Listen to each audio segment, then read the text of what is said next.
Aku pulang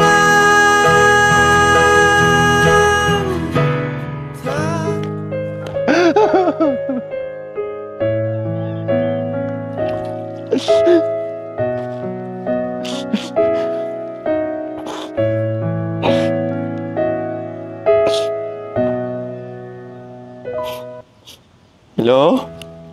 Adik? Adik apa khabar? Tak adalah, Alung saja je call. Nak tanya khabar. Adik elok belajar? Okeylah adik. Tu macam air tu. Ni adik Kak Ju ni. Okey. Assalamualaikum.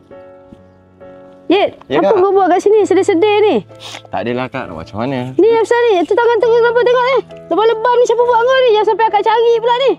Apa masalah ni nak raya lebam? Ayah. Tapi tak apalah Kak, kan? Kalau dah Kau ayah macam kau mana? tu, kau kena pasrah je lah. Sebab memang orang tua tu macam tu. Daripada dulu pun memang tak guna kan? Si orang memang selalu malang kan Kak?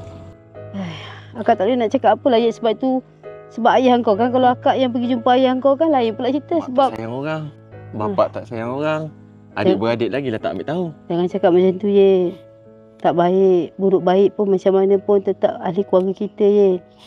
Ayit tengok akak ni. Lagi hidup sebatang kara. Kalau tak ada Ayit, yang akak anggap macam adik akak ni, akak pun tak ada siapa-siapa Yit.